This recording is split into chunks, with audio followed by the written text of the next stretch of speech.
So I've got one for you that has lived rent-free in my brain for years, and I'm going to share it with you.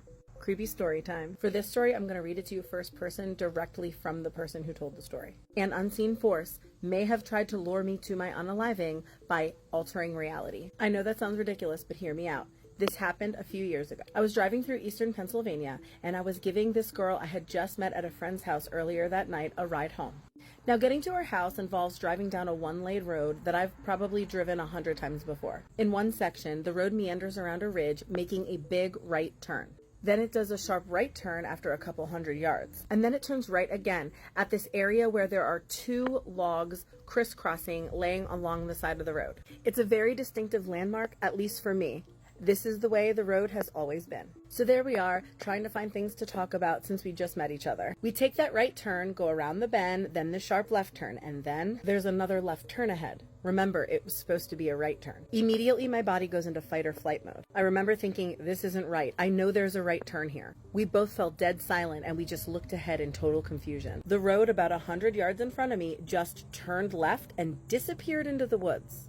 And to the right, there was nothing, just the side of a hill and some trees. But it looked totally natural, not like a mirage or anything, but it just felt really off, like intentionally deceptive. None of this made sense. I knew these roads. As we approached that left turn, I decided I'm not going down that road. If we go down that road, something bad is going to happen. So I just made the irrational decision to just turn right instead and hope for the best. What? The girl in the car put her hands up on the dashboard to brace for impact. My eyes were still fixated on the road to the left as I started making my turn to the right. And as I shifted my gaze to the direction I was now driving in, all of a sudden, I could now see the correct road in front of me. Everything was back to normal, and I looked in my rearview mirror, and sure enough, that road that went left was now non-existent again. My hands were icy cold and I was physically shaking. I pulled over to the side of the road and just sat there in silence. We contemplated going back to investigate, but we just had a sick feeling about it, so we didn't. We just decided to get the hell out of there, and that was that. And going forward, I tried to avoid that road as much as possible. But a few months later, I decided to go back and check it out in the daytime. I pulled over at that right turn spot and then got out of my car and walked around the area. And this is the part that really freaks me out. I quickly found out that on the left-hand side, obstructed by some thick underbrush, was a steep, rocky cliff that dropped 250 feet right down into a ravine. That phantom road would have taken me into a clearing directly between two trees right down off that cliff. If I had not chosen to follow my gut and went down that road, I would be unalived. Apparently, several other people have crashed right there in that area and went right down into that ravine. It might just be coincidence, but who knows? I don't know what to make of this event,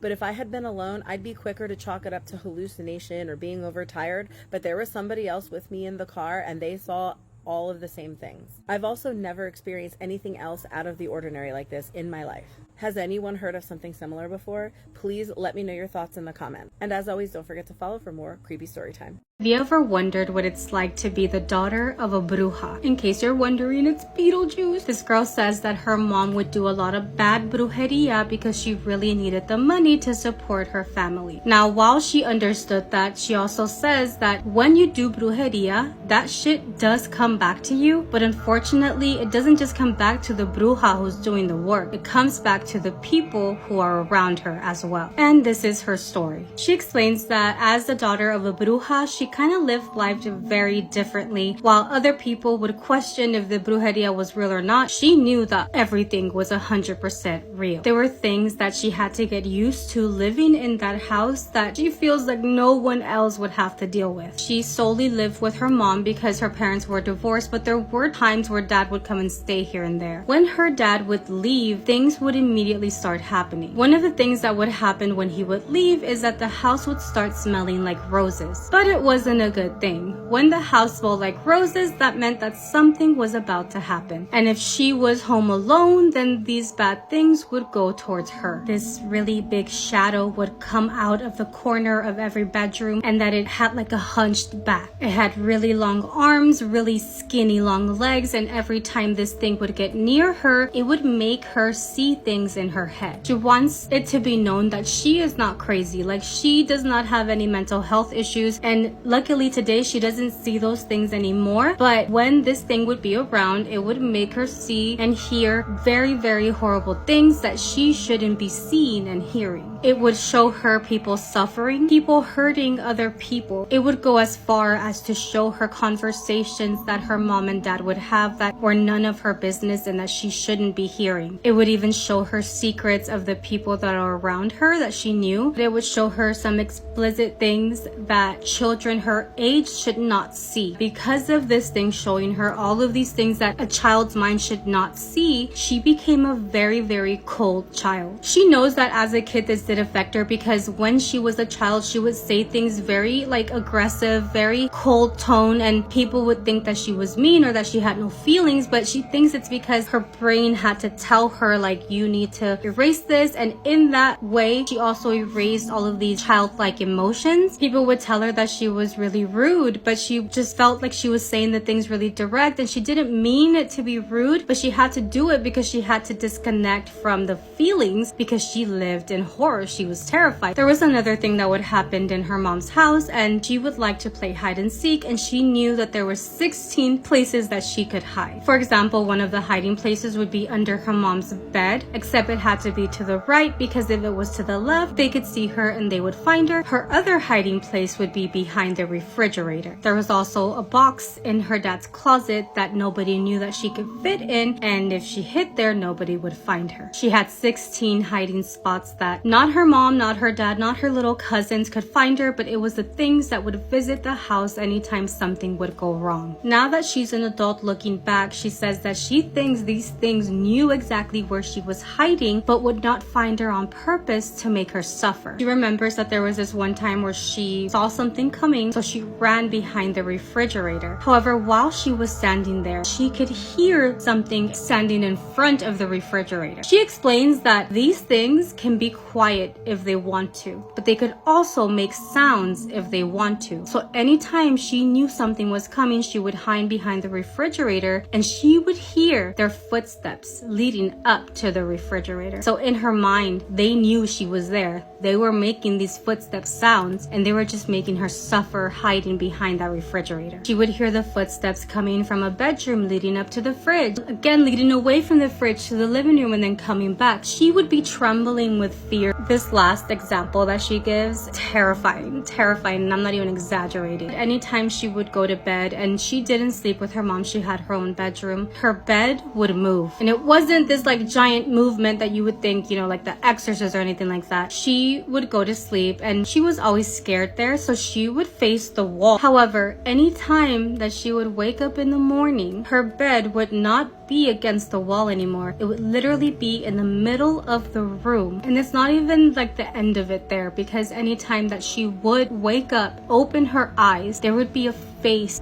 right in front of her, and she's like, it's not a nice, you know, face. Think of something deformed, like the nastiest thing, something so scary that you wouldn't want to see, and that's what I would open my eyes to in my bedroom. She knew that they weren't like spirits, they were definitely something else and something bad. Now she would mention this to her mom. She would go to her and tell her all these things that are happening, and her mom would tell her, don't listen to any of it, don't look at any of these things, you know that I have to work and you know that we need the money, and whatever comes after, we'll just deal with it when we deal with it.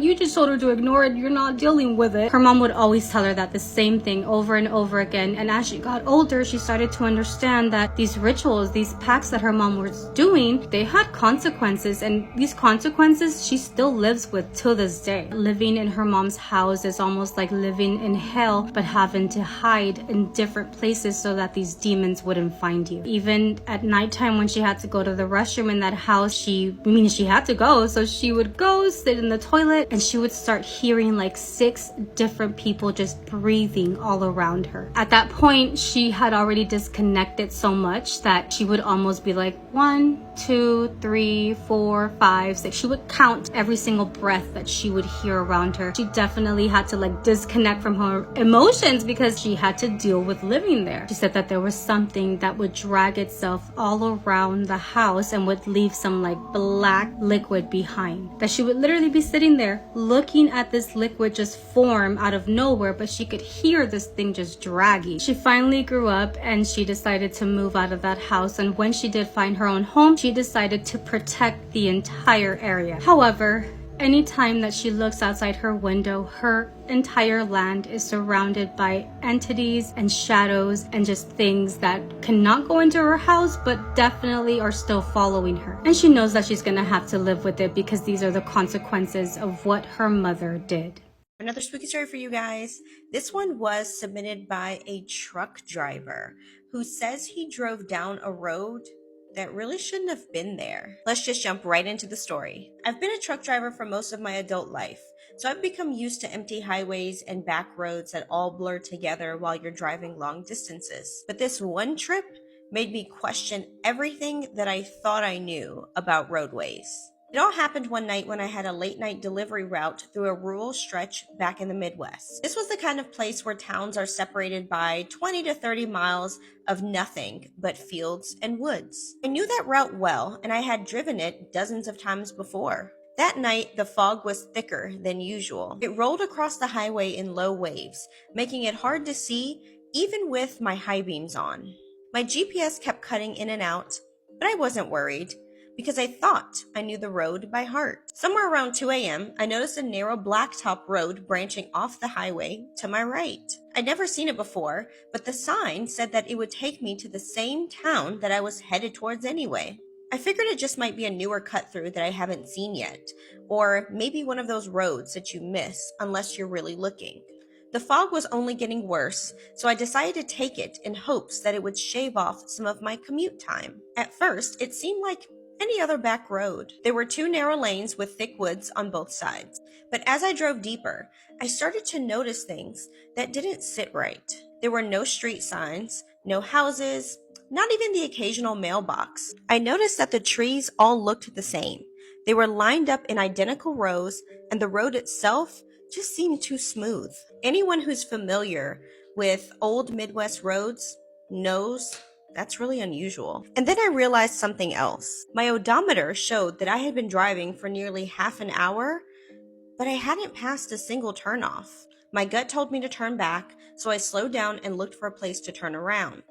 But the road was too narrow, and the shoulders dropped off into ditches. I kept going, telling myself that it had to lead somewhere. That's when I realized that there was something up ahead that wasn't just endless road and trees. Through the fog, a man was walking along the side of the road. He wore what looked like suspenders and a wide-brim hat, along with other old-fashioned clothes. But what spooked me was the way he was walking.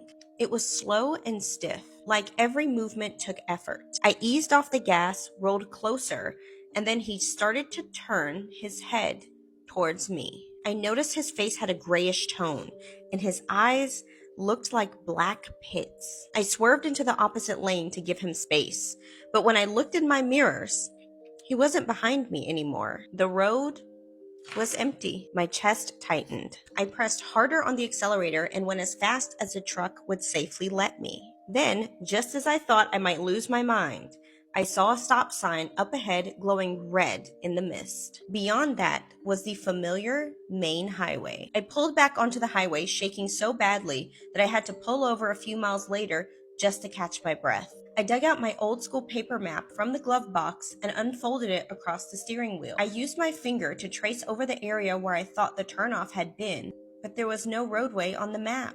I checked my GPS again, zooming in on that very spot where the road should have been. Still nothing. When I looked back in the direction I had come from, there was nothing but a wall of woods. No turnoff at all. I still take that route from time to time. And every time I pass that stretch, I keep my eyes straight ahead because I know if I ever accidentally get on that road again, I might not make it back. So what do you guys think about this story? Have you ever heard of roads just appearing and disappearing like that? Leave your thoughts down in the comments, and don't forget to like and follow for more spooky stories. One of my favorite hobbies is reading scary stories on Reddit. So let's read a couple. Some of these that I found tonight are pretty disturbing, so trigger warning for like everything. A female friend in college disappeared from a party at another university in the city town 25-ish miles north of our school. She had arrived with another friend who I believed had driven. At some point she split off to play cornhole or something and was later gone. Phone calls went to voicemail, police were called, but she was simply missing. About 10 days later, she was found by a homeless man who witnessed her crawling up to a bus stop in the middle of the city begging for help. She had a broken leg and a broken arm and was in very bad shape. At the party, she had her drink secretly drugged and was then led off by a group of men into their vehicle. Ew. She was taken to an apartment where she was drugged, repeatedly raped, and locked in a small room in between with a bucket to use as a bathroom. At one point, after being injected with heroin and raped some more, she somehow managed to convince one of her captors to allow her to use the actual bathroom to clean herself up. This bathroom had a small window to the outside, and with the shower running, she managed to squeeze out and fell from the 3rd story into a large hedge bush. From there, she crawled from the apartment complex to the road and bus stop where the homeless man saw her and called the police. Many cars stopped upon seeing her, making her captives unable to recapture her. Thank God. 3 men were later arrested for the crime after surveillance cameras allowed police to locate the apartment which she jumped from. She returned to our university almost 2 years later, graduated, and became a nurse. She was obviously traumatized, never partied again, carried a pew-pew everywhere she could, and somehow moved on with life. It was a terrifying tale none of us ever forgot. She was an 18-year-old freshman when the incident happened. Not all men, but somehow always men. Carol Duranch was at a shopping mall in Salt Lake City in 1974 when she was approached by a man claiming to be a police officer. He said that someone had tried to break into her car and asked her to come with him. He then said he would drive her to the police station, and she got into his car. However, this guy was not a police officer, and he did not drive her to the police station, but rather pulled into a parking lot. He then cuffed her, pulled out a pew-pew, and threatened to unalive her if she resisted. Only he messed up. He meant to cuff both of her wrists, but only managed to cuff one. She escaped and fought him off despite being hit over the head several times. Her kidnapper was Ted Bundy. In my town in the early 90s, there was a notorious unaliver that had all of BC, Canada on watch. My wife's mother, years and years before I knew them, had been home alone while her husband was in England doing tree surgeon work. She was in her laundry room when a man walked up from her basement, completely scaring her. She freaked out and said, "What the hell are you doing here?" He said he was friends with her husband and was just coming to see if he was here. Apparently, he told him he could just walk in, which she knew was bullshit. She was smart enough to tell him that he was just at the store and would be back any minute. He said he would wait outside for him. As soon as he left, she called the police, but he was long gone by the time they got there. 2 weeks later, the unaliver was caught, and his mugshot was put on TV, and it was the guy in her house. The guy's name was Terry Driver. Was working the evening shift at a gas station. Man comes in all disoriented. I go to help him out. He has a gash on his head and doesn't know where he is. I couldn't see any crashes around, so assumed he had fallen or something. Normally, we are supposed to stay inside the glass shielded register area whenever anyone is in the store. I, being a nice human, went to help him while calling the police. They got there and checked him out. They thought his head may have been fractured, took him to the ER. I went back to work. Cops stopped back for some coffee a few hours later. They told me the guy got hit by a baseball bat trying to break into a little girl's bedroom and was wanted for rape and murder in 2 other states. I never left the register area at night again. Probably a good idea. Imagine seeing these really weird shadow things while you're in jail. A follower named James sent me this story, and he says that although he is not very proud, in his younger years he was a knucklehead. He says that he loved to go out, but he also loved to fist fight. Every time that he went out with his friends, he would somehow get into some sort of debacle, and one time it caught up to him. He got into this fight, he was arrested, and he went to jail. Now he says although he was only there for 90 days, In that short amount of time, he witnessed some really weird things. Now, he says that at this specific jail, they had a bedtime. 8 p.m. sharp, it was lights out. You didn't technically have to go to sleep, but you did have to lay down. You couldn't talk. You couldn't do anything. And he says that at nighttime is when he would really reflect on life, reflect on his thoughts. And it was really like his thinking time. One night, he is laying there in bed, just staring at his ceiling, and he hears like those batons running across the cell door. And he thought it was just a guard checking up, doing his nightly rounds. He looks up expecting to see a flashlight, and there was nobody there. About 3 days later, again at nighttime, he is laying there and he hears, but like on the railing. So he sits up thinking he's gonna see somebody. Again, nothing's there. And now this is where things start to get a little bit weird. One specific night, he is asleep and he's laying on his side and he feels something or someone kind of tag on his shirt. Immediately he's in defense mode. So he's like, what is going on? Turns around, again, nothing there. Then he starts to have really weird dreams. Dreams about someone hurting themselves in that jail cell. He started to ask around, he started to ask the guards, and he said that they are not very nice, and he pretty much had no answers. And every day, as the days would go on, he would have more and more dreams, same setting, but each time he was getting a little bit more information. And with each dream, every night, something weird would happen every single time. In the end, he says that he figured out that someone did hurt themselves in that exact jail cell, and he thinks that maybe that residual energy was kind of messing with him. He's never been interested in the paranormal. He's never really believed in it 100%, but witnessing this firsthand, he absolutely knows that there has to be something out there. He says that this freaked him out, this whole situation. He promised to never go back to that place again. That is pretty scary, the fact that his jail cell was haunted. What do you guys think? Do you think it was haunted, or do you think it was his imagination? I have another brujeria story time. This one was actually sent in by one of you guys. For the sake of the story, we're gonna call her Sophia. When Sophia was about 5 months pregnant, she started to experience intense itching. It would be along her fingers, toes, and feet. It would be so severe that at times she would even bleed. At first, she thought that maybe she was allergic to her detergent, so she decided to switch it, but as time went on, the itching just intensified. Her parents tried to help her the best that they could by using home remedies like vinegar or Epsom salt, but everything just continued to get worse. At this point, Sophia is now getting blisters like all over her feet. She finally decided to go to the doctor to get some type of help, but the doctor was unfamiliar with all of her symptoms and ran all type of tests that all came back normal. She ended up prescribing an ointment to help with the itching and sent Sophia on her way. Throughout all of this, Sophia kept praying to La Virgen de Guadalupe for her and her baby's health, never once thinking that this could have anything to do with brujeria.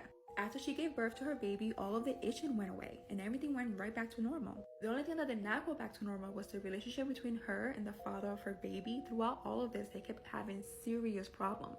Soon after the baby was born, they split up. Sometime later, she ended up getting her cards read, and the person doing the reading told her that there was a woman with an initial of the letter M that wished harm upon her and her baby.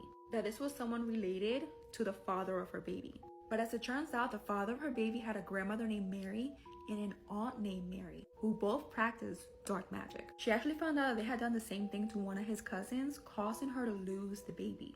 And that they also did the same thing to the father of her baby's mother, causing her to go insane during her last pregnancy. Sophia credits the fact that she has a protection on her, which is what saved her. Thankfully now her baby also has the same protection. But it just comes to show that you can't trust anyone. And people are just crazy.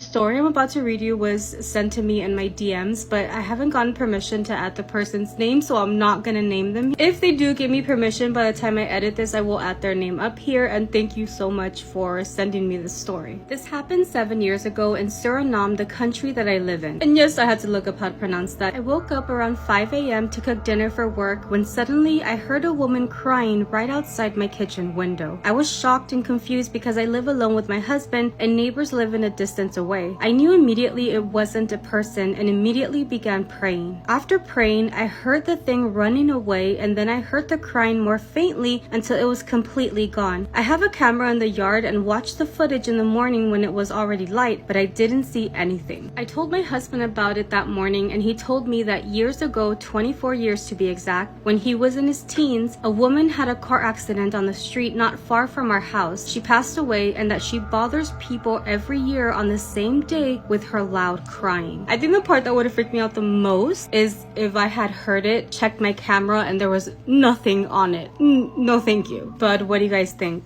Okay, let's read another scary story that was DM'd to me by Caitlin. This is a short story, but it's so freaking scary. This, like, terrified me. Okay.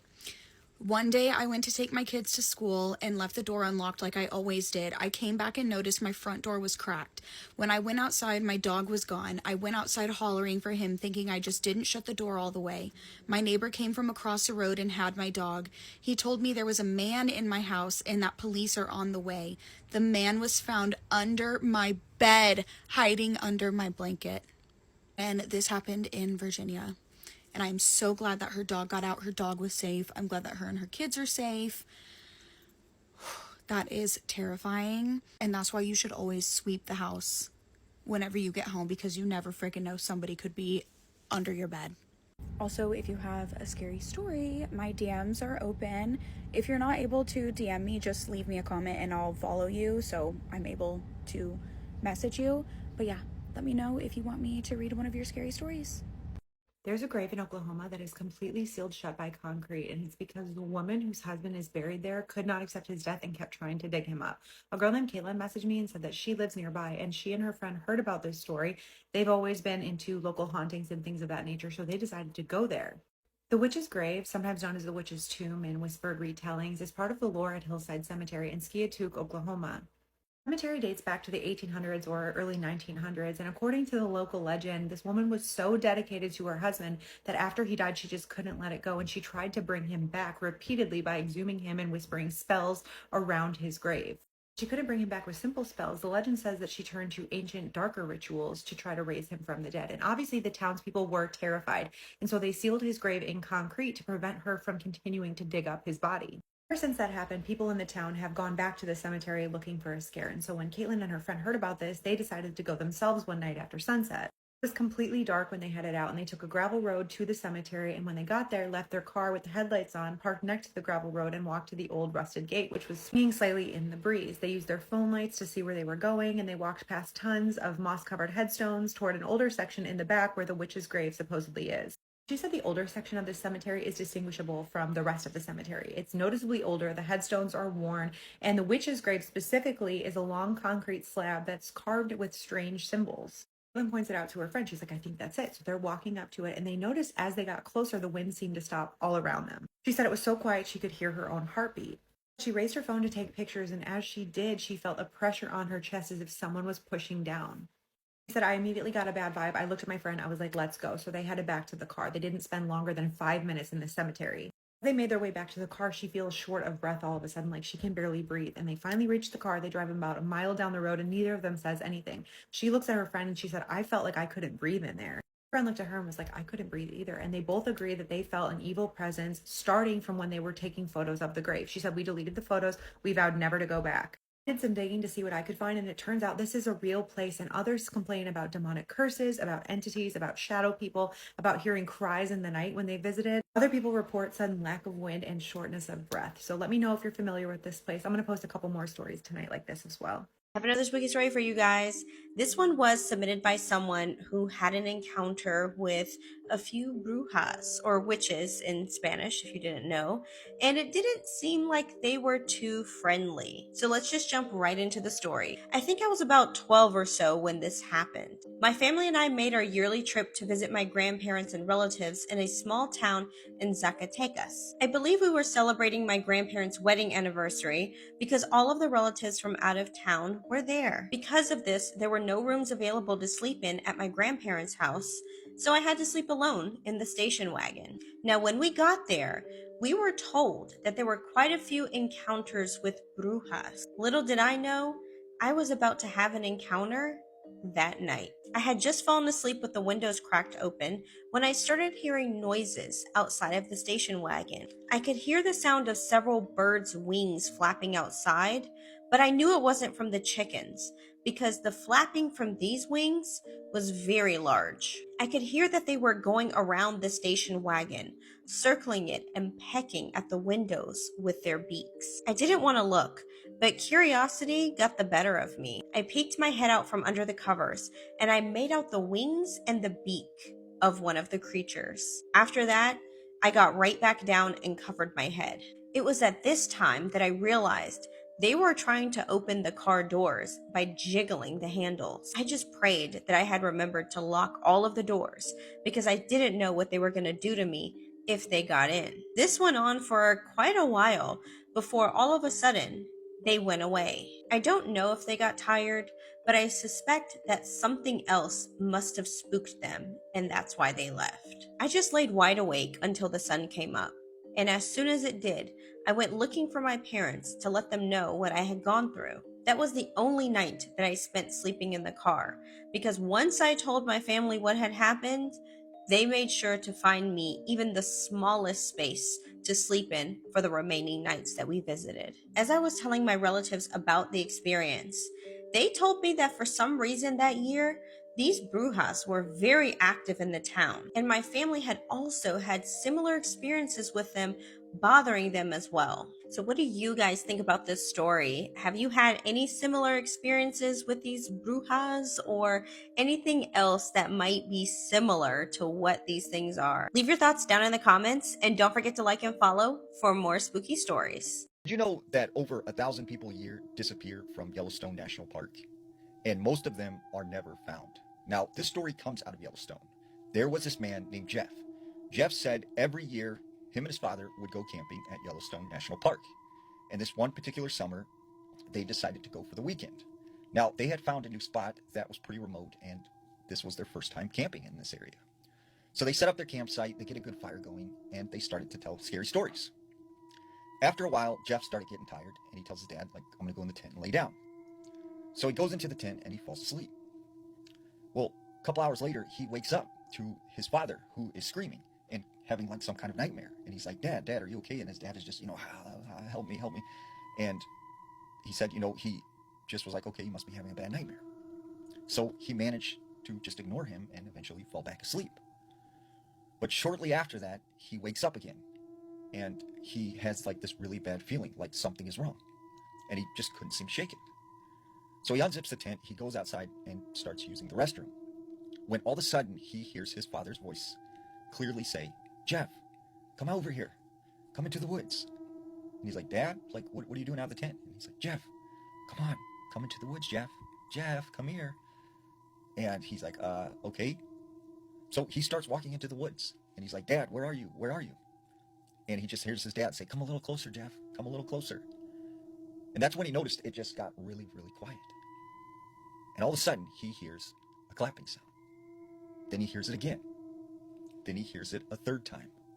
And out of the corner of his eye, he sees the shadow of something kind of zigzagging between the trees. And then, right in front of him, he sees this deer. Except this deer is standing on its hind legs like a person. It has antlers, it has all the features of a deer. But it has these glowing yellow eyes. And it is talking in his father's voice. So Jeff frantically runs back to the tent, and when he unzips it, he is shocked to find his father is not in there. So he starts yelling for his father, looking all around. And that's when he sees truck lights, and he sees his father's truck. And he realizes his father was not in the tent. He must have left and went somewhere.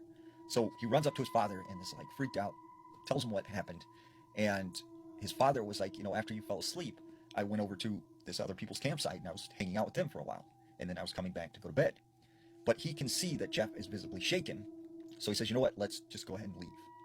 Well, as they were making their way out of the Yellowstone Park, he said they happened to overhear some people at the visitor center talking about someone had went missing. And what was eerie is he was very similar in age and look to Jeff. Now, this next story also comes out of Yellowstone. There was this geologist, and he was tasked with going to this particular region of Yellowstone in the southeast corner that is pretty remote and rarely visited, and there has not been a lot of people doing research in this area. So he happens to go there for like 3 days to do some kind of research. So he had set up his campsite and he was making dinner when all of a sudden he started to hear like a humming sound. And he said it was just kind of buzzing in his head, and it was just like very repetitive. And he couldn't figure out like where would that be coming from, because there's nothing out here, it's just woods everywhere. So he started walking in the direction of this humming sound, and he could hear it getting louder and louder. And that's when he runs right into this like 8-foot tall fence, and it goes down all the way on both sides. And he's like, why is there this huge fence out in the middle of the forest? Like, what is behind here? So he manages to find a spot where he could get in underneath the fence, and he crawls into this area. He starts walking around for a little bit, and he could hear the humming sound getting louder and louder. And that's when he came out to sort of this clearing, and he said he couldn't believe his eyes. There was this pyramid-like rock structure with some kind of entrance, and there were these very tall men coming out of it. And he said, they were just tall, gray, very long arms, very long heads, is the way he described it. And he said they noticed him, and he started to panic. But then all of a sudden he heard a voice in his head say, "Do not be afraid." And he just instantly felt peace overcome him. And he said, then it said, "You are not ready to know what we know. You need to leave." And so he turned and he left, and he went back under the fence and he got out of there. So he leaves his campsite and he goes to the nearest ranger station, and he starts telling them there's something out there, I don't know what's happening, but there's this fenced in area. And all the rangers are kind of yeah, this guy's losing it. So as he leaves the ranger station, one of the rangers runs up to him and is like, "Hey, don't tell anyone, but I believe you. There is a lot of weird stuff that goes on here that we don't really talk about, but you did see something, and something happened." Story time. Growing up in the 90s, I had a great aunt named Martha, and she was a wonderful woman. And when I tell you she was one with nature, this woman had up-teen wild animals in her yard. Aunt Martha had always taken care of these animals. Didn't even have to have food. They would just come to her. So one day, I'm hanging out with her, and we're shelling butter beans on the back porch, when all of a sudden, one of the most beautiful animals I had ever seen walked up into her backyard. White deer. I had never seen an albino or snow white deer ever before. This deer was absolutely majestic. He had the biggest set of horns we ever saw, big full mane, bright blue eyes, and a big bushy tail. He was gorgeous. So while me and Aunt Martha's jaws are dropped from looking at this beautiful creature, the neighbor walks over and says, "Oh my God, what is that? Let me go get my pew pew. I have to get it." And Aunt Martha said, "Don't you dare." He said, "Why? It's just going to eat, poop, and die at some point anyways." She said, "Leave it alone. This is their home and their safe place." I said, "Matthew, I've warned you before about this. If you mess with nature here on this property, you know what's going to happen." He said, "Oh, I don't believe your old ghost stories. That don't scare me." She said, "Why won't you just leave it alone? He's just trying to live its life." He said, "Because it's so beautiful, rare, and unique. I think it would look good over my fireplace." Aunt Martha turned and said, "Well, maybe you would look good over my fireplace." So he walks away, and we can tell he's fuming, and she looks at me and says, "He'll be back." It seemed like something more was going on. I just didn't know what it was. I said, "What do you mean? Why would he come back?" She said, "Because he's already seen it. He's not going to be able to let go of this now. He's going to try to unalive that beautiful deer. But we can't let that happen." So we took a bag of corn way out in the woods and lured them away from the backyard. Where we took the deer corn was on her property, on the backside, so this neighbor had no business being over there. Even though we put out that corn, the animals still came back. They always came back. They loved her. We see that beautiful white deer walk up in the backyard again. So the next morning, we're back on the porch, shelling more butter beans, when the neighbor walks over again and says, "Hey, have y'all seen that deer again?" Martha said, "No, we haven't seen nothing today." And Martha said, "Didn't I warn you before about this, and you didn't learn your lesson?" I said, "I'm telling you, this is not the kind of land that you want to hurt these animals. It will come back on you." I said, "Aunt Martha, tell me, why did you say you didn't learn your lesson? What happened before?" She said, "Back when Matthew and his wife first moved here, they were pulling up in their driveway, and Matthew saw this big rabbit hopping across the road. So Matthew gets back in the car,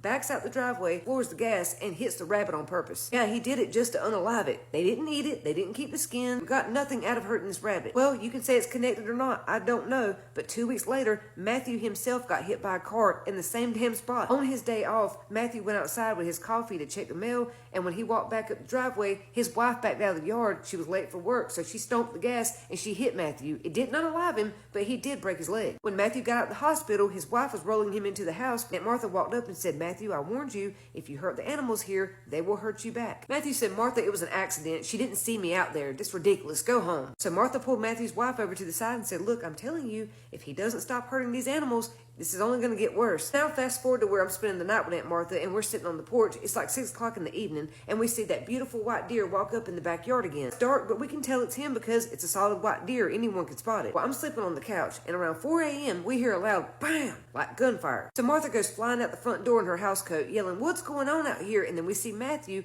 come walking down the street with his rifle. Martha screams out, "You didn't! Please tell me you didn't hurt that beautiful deer." And Matthew said, "I couldn't get to it, but I got to another one." He had unalived a baby fawn, a little fawn that was just walking around eating with its mother. He said, "That's not all. I got the mama too. We're fixing to go pull her out the woods." She said, "You killed the mother?" And Aunt Martha lost it. "How many times have I warned you? This place is not like other places. You can't mess with the animals here. Treat the land with respect." He said, "Get your crazy ass out of my face and go the fuck home." Martha said, "Well, the same way you drug them deers out the woods is the same way they're going to drag your body out those woods. Watch and see." He said, "What the hell is that supposed to mean?" She said, "You'll see. You just sealed your own fate. Y'all prepare yourselves because what happened that winter blew my mind." I was staying with Aunt Martha and we were putting up the Christmas tree when we heard a bunch of ambulances coming down the road. The neighbors we had were all standing out in the road like, "What is going on? What happened?" But nobody knew. So we walked down the road to see what's going on, and that's where we see 3 men dragging Matthew by his feet out the woods, and he's pouring blood. It turned out early that morning, Matthew had taken his 8-year-old son hunting for the first time. This child had never been before, had never handled a weapon, and didn't know what he was doing. It was a recipe for disaster. The child's walking in the woods behind his daddy. He trips and stumbles over a root,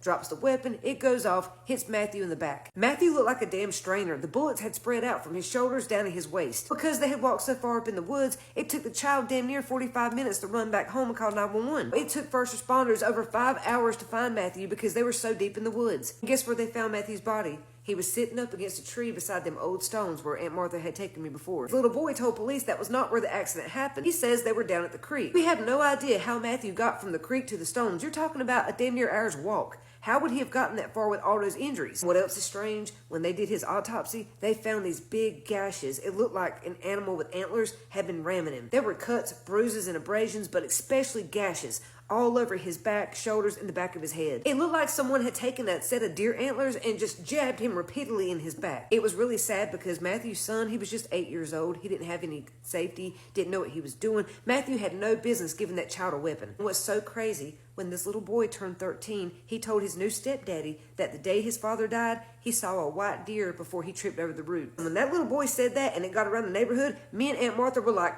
full circle. You cannot tell me that white deer didn't know what the hell he was doing. I know he did. He got Matthew's ass. What really gave me chills was the fact that what Aunt Martha said came true. When she told Matthew, they're going to drag you out of these woods the same way you're dragging these animals out, pouring blood. And that was what happened. My Aunt Martha was one with nature. She's passed on now, but when I tell you, I go outside sometimes, and when I see deer, squirrels, and rabbits, I swear I can feel her. I truly believe she's been reincarnated as an animal, and she's living her best life. And anyone who lives in that part of North Carolina, or my family that knows about this, don't say anything in the comments about where this happened because we don't want people going down there. I got an email for tonight's true scary story that is so terrifying, it literally could have been made into a movie that would have been equivalent to The Conjuring. A lot of trigger warnings here for a miscarriage, an unaliving, and schmoosh thoughts. Tonight's submitter did tell me I could use their real name and that I could also tag them, and their name is Maya. So the year was 2013, and Maya and her family had just moved into a new home due to their previous home's roof caving in. They absolutely adored their new home, but something felt off about it. Something felt eerie. So it was Maya, her mother who was pregnant, her grandmother who happened to be blind, her cousin, and her 2 dogs, and her baby sister. So major red flag. It was a house by a creek, a 4-bedroom, 1 bath with a fully fenced backyard, an attic, a crawl space, and it was $650 a month. Maya remembers spinning around in her room thinking this must be heaven, not knowing that this would be her own personal hell, something that she still thinks about to this day. Now Maya had her own room. She had a small closet with mirrors around her entire wall. Her cousin had his own room, her grandmother and sister shared a bedroom, and her mother had her own room downstairs. Now they never went into the attic because it had a hornet's nest in there, but for some reason the attic door would always be wide open. Now you could say a faulty house, but they were all deathly allergic of bees, hornets, wasps. So that part was a little strange, but it started off small, things being misplaced, them hearing walking, doors being opened by themselves, like small stuff. It started to get aggressive very quickly though. Now the first time it got aggressive was in early September. She had severe depression and anxiety, so she was in the bathroom taking her antidepressants and her anxiety medications. Maya was. The attic had a crawl space in it, and she hated this crawl space. It made her very uneasy. So she was taking the antidepressants, she was putting the cap back on the bottle, when suddenly she hears a creak. The door to the crawl space is opening slowly. She slowly looks over, and what she sees is horrifying. There is an entity that is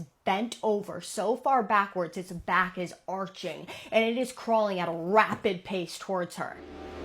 She was absolutely paralyzed in fear. She literally felt like this thing took her voice. She couldn't scream. She was screaming in her head. The next thing you know, she's on the floor and there's blood all over her arms and legs. And no, this is not her blood. She has no idea where it came from. She couldn't tell her mom this because her mom was stressed as it was, and she couldn't tell her grandmother because her grandmother was having a hard time with her cousin and her baby sister. So she didn't say anything, and she started slipping into a deep depression. She couldn't socialize. She couldn't eat, drink. She lost 15 pounds in 1 month. Felt like the life and happiness was being sucked out of her, but little did she know that her family was going through the exact same thing. Well, mid-September rolls around and she's downstairs watching TV with her baby sister when all of a sudden she hears her cousin running down the hall with their dogs, yelling. He's terrified and he's yelling, "Something threw the dogs across the room!" He's teary-eyed and the dogs are freaking out, and her grandmother's trying to calm him down, but nothing is working. That is the day she realized she wasn't the only one dealing with things. Now, they ended up having a family meeting, which they had never had. The only time they had ever had a family meeting before was when her mom announced her pregnancy with her baby brother. Her mom had them in the kitchen and she said, "Listen, we are not alone, but we cannot show this thing fear. It feeds off fear." And her grandmother starts to speak, and she tells them that a few nights prior, she had heard something get right in her ear, remember she's blind, and say, "I'm going to effing kill you and your family." Got to the point where she had to move in her bed with her grandmother and her sister because she was waking up with scratches and bruises all over her body and something standing over her, speaking in a language that she's pretty sure doesn't exist. One night, she's in bed and she wakes up at like 1 or 2 o'clock in the morning, and she feels something holding onto her left leg. Suddenly, it yanks her, trying to pull her in between the bed and the wall. She's never screamed so loud in her life. She starts kicking this thing and it's not working. This thing had its grip on her so tight, its nails were digging into her skin. She starts bleeding at this point, and her grandmother rushes over to try to help her. Grandmother has her by the arms and she's pulling her as hard as she can, literally playing tug-of-war with this thing, when finally this thing lets go and recoils back. Not too long after this, it's in the middle of the night, and her grandmother wakes Maya up absolutely frantic, and then she hears her little sister screaming like at the top of her lungs. She looks over and her little sister is levitating 5 feet off of the bed, hysterically screaming for help. Her grandmother starts praying, Maya starts praying, and in the meantime, her little sister is holding on to her grandmother for dear life, still begging for help. Finally, this thing drops her back down to the bed. Now, this was about 4 months into them living there, and at this point, they all moved their mattresses down into the living room, and they all slept together because they were convinced at this point that whatever this thing was going to unalive them if they were separated. Things just kept getting worse and worse. Her mother was in the worst mental state she had ever seen her, and her mom ended up getting into a car accident with her little sister, and she ended up losing her pregnancy. Her mom was also being pushed down the stairs, waking up with bruises. They were convinced this thing was going to take them one by one. They started saging the house every single day, putting protection jars everywhere, but whatever they did, it just made this thing angrier, and it just got worse. One day, Maya is walking down the stairs when something picks her up and throws her down the stairs. Her mom finally got a priest involved who was supposed to cleanse the house, but the minute he stepped inside that house, he looked at her mom and he said, "You need to grab your kids, your dogs, any important paperwork, and you need to get out of this house and not look back." They should have done that, but they didn't. By month 6, they were all exhausted, and her mom was house hunting, and thankfully she finally found a house. They had 1 day left in this house. So on this night, they're all in the living room, and everybody is sleeping except for Maya. Maya is awake, and she is hiding underneath the blanket, and something is telling her not to look outside of the blanket, but she did not listen. She slowly peeked her head over the blanket, and that's when she saw it.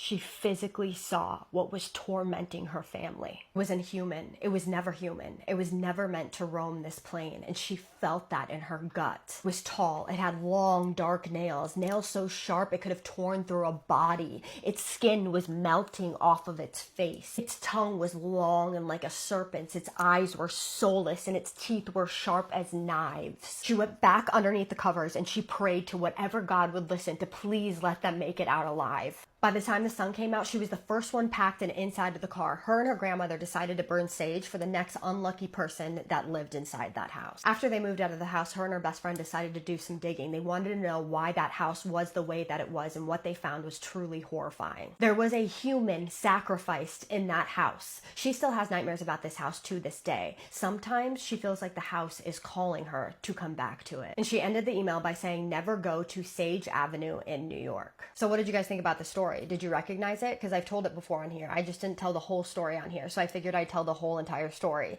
What? This is insane. This is absolutely insane to me. I can't even imagine one of those things happening to me, let alone all of it. So what do you guys think this was? I 100% think this is demonic. I don't think there's any question about that. This was so horrifying. Can you just imagine all of the stories that are like this out there that have never been made public, where people are just going through absolute hell right now and we don't even know about it? That is so scary to me. So any thoughts you have, suggestions, questions, drop them below in the comments. Just please be respectful as always. Thank you. Now we are going to go on to my favorite part, which is the shout outs. Persevere_radiance is going to be my first shout out. You are the best. You always have supported me, and I appreciate you so much. I should have given you a shout out a long time ago. I appreciate you commenting and pushing out my videos. I appreciate all the support that you have shown me and the suggestions that you have given me, like the name of my other spooky story account that you suggested, like just paying attention to certain things and just being supportive. It just means so much to me, and I appreciate you so much, and I love you, girl. Alyssa Anastasia is my next shout out. Girl, you are so sweet. You left the sweetest comment ever. Thank you so much for your kind words. That really meant everything to me.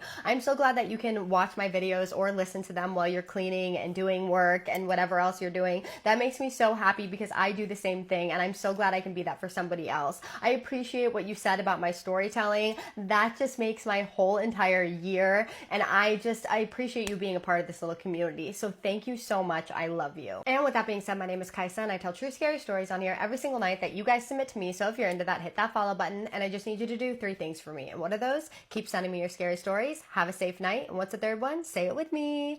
Have a spooky night. Love you guys so much. See you in the next one. Spooky kisses and haunted hugs. I have a little story that honestly creeped me out so much I thought I had to share it on here. Now, I'm not normally someone who believes in the paranormal, but this one event made me really question myself.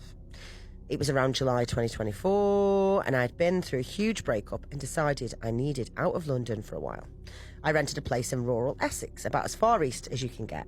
It's a little village that's mostly coastline and deep forest, and thought the country would be good for me. Until I discovered the dreaded dating apps, I had a summer fling with one guy, let's call him Jay. We would go for a drive at night, chat about stuff and maybe grab a McDonald's coffee. He'd bought a new car recently, so liked going down the quiet country roads for a little blast.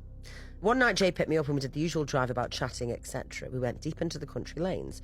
There were no street lights at all, as all lights get switched off after 12 at night for the nocturnal animals. I looked through the blackness as we drove. There was only a small patch of visibility where the headlights illuminated, and then I saw a flash of hot pink in the distance. I told Jay to slow down a bit as I thought it was a runner in the road. Now, it must have been around 1 a.m. Why there was a runner in the middle of the note at this time was kind of weird. I mean, runners are strange people. You are. I love you all, but you're oddballs. It was kind of weird, but I figured it was summer. It was a warm night and I'd not been in the countryside long. Maybe this was normal. Jay lowered his headlights and slowly crept behind the runner, hoping that they would notice, except they didn't turn around, not once, even though they would have definitely seen the full beam headlights as we approached. Now, in my opinion, you'd just look to make sure, but this person just kept running. It was then that I realised I couldn't quite make out if the runner was male or female. They looked like both at the same time. I leant forward in the passenger seat to try and get a glimpse of their face so I could work out who it was. I then noticed that they had legs that were slightly too long, even for a tall person. They just did not seem in proportion. They were also running at such a speed that it felt too fast for your average person. I rolled the window down, but I couldn't hear their feet hitting the tarmac either, so I shouted, "Hey, you all right?" No response. They just kept running, not stopping. I noticed they weren't running like a normal person either. It wasn't paced or steady. It was erratic, like when you see those fast zombies in movies, legs moving about like marionettes. Arms not following the leg movement, they were kind of hanging and flailing by the sides. I started to feel sick. I looked at Jay, whose eyes widened. "I don't like that," he said. I could feel the unease oozing off him. I knew he felt the same way that I did. It was only about a minute, maybe less. We crawled behind this person until we hit a bend in the road. The runner, with no warning, dashes sideways into the hedges. I looked through the gaps of the bushes and trees to see if there was an open rolling field with crops. We followed the corner until the hedges disappeared and got a full view of the field. Nothing. The runner had vanished into thin air. Jay went pale and carried on driving.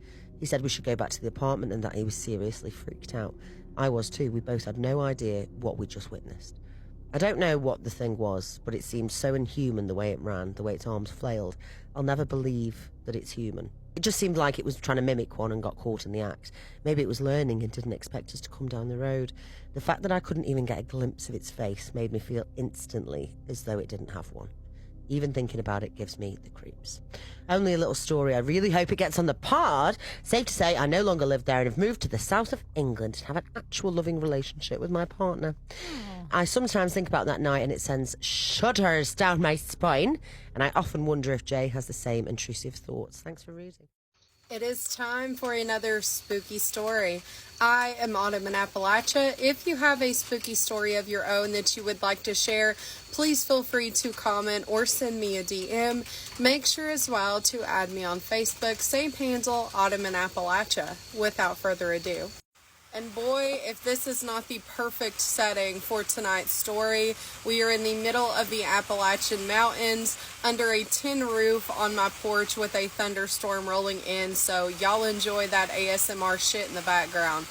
This story comes from Kayla, and it packs a punch, let me tell ya. Kayla's story took place in the middle of summer around 1 or 2 in the morning while she was driving through the Kennesaw Mountain National Battlefield Park in Georgia. This national park is a historic place. There is a lot of haunted lore around it. We will get into that more toward the end of the video, but just to kind of give you a brief summary, there were some very brutal and fatal battles that took place during the Civil War in this area. She was driving from Marietta, Georgia, which is about 30 minutes away, and she said that she has to pass by the visitor center in the park to get where she's going.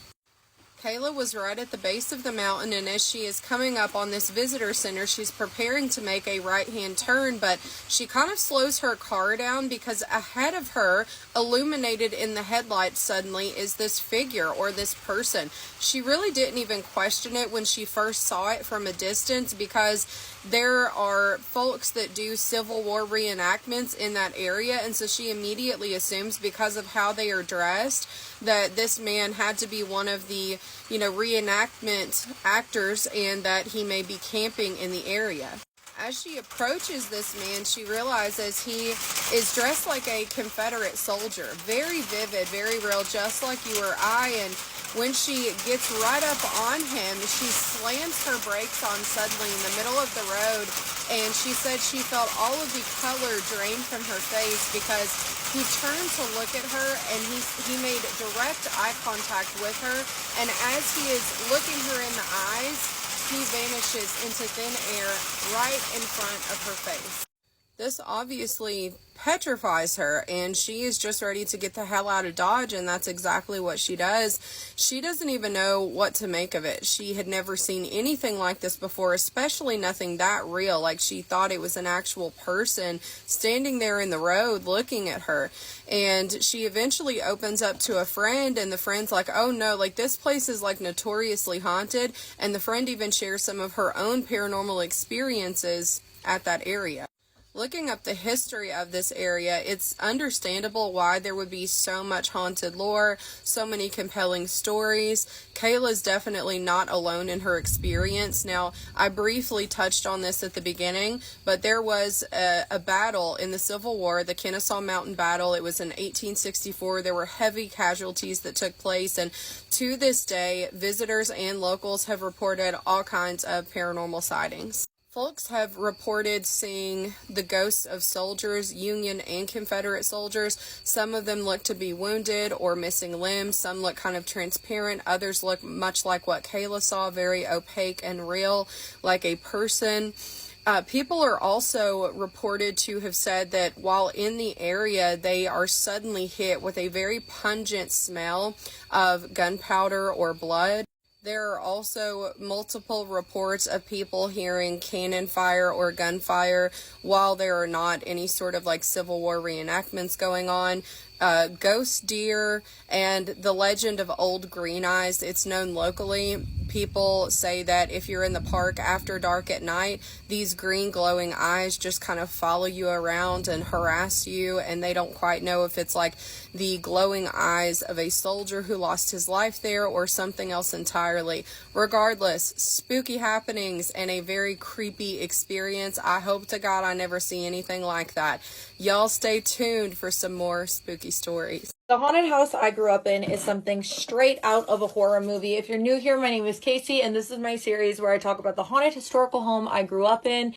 Little bit of background, it was built in the 1800s, and at its peak it was a boys' home where they had to live at the house, work on the farm, and attend school and church in the one-room schoolhouse that actually sits in my parents' yard. Trigger warning, if you want a good night's sleep, I would just go ahead and scroll on, because this house had to be healed and anointed 3 separate occasions because the activity was that intense. The story I'm about to tell you takes place when I'm about 10 years old. We had like a family event going on, and we decided that we were going to play hide and seek, and it was nighttime. Now, this house sits on a large piece of property, so when my cousins and I would play hide and go seek, there was really a lot of options of where to hide, but I had already chosen that this time I was going to hide in the woods. There was a certain spot in the woods that I wanted to go to. One of my older cousins starts to count 1, 2, 3, and I'm running to my spot. I'm like, no one's ever gonna freaking find me here. However, when I start running into the woods, I hear somebody running beside me, and in my brain I'm like, oh, it's just my cousin Austin.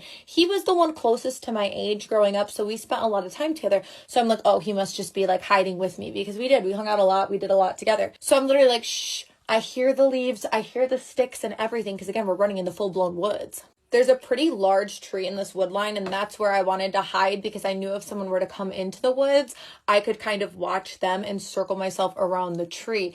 As I'm sitting there, my cousin sits right next to me, like I literally hear and feel him sit down next to me, right? Cousin who was literally walking into the wood line now. So I look over to my cousin, because it's important that we like move around this tree, except for what was weird is he wasn't there. Keep in mind, I didn't hear any leaves crunch, any sticks crunch, like nothing like that. And my cousin is not like a quiet person. I'm just like, whatever, maybe he found a better spot and I just must have been distracted. Except after this round was finished, I meet up with all of my cousins and I talk to my cousin. I'm like, hey, where did you go? And he's like, oh, I was hiding over in the front yard, like near the church. And I'm like,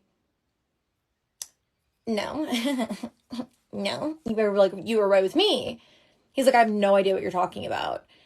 He never was with me the entire time, and what's even crazier is that same night, another family member saw that little girl who I've talked about before in the upstairs window. I do believe this was the little girl just because of the fact I wasn't scared, and her energy doesn't necessarily scare me. It's not malicious like some of the other entities in the house, so that is why I do believe to this day that it was her running and hiding with me. Love to tell you that that's the last messed up story I have about the haunted house I grew up in, but it's only the tip of the iceberg. To hear more scary stories on the haunted house that I grew up in, make sure to go ahead, give me a follow, like, comment, and share. As always, thank you for watching. See you next time.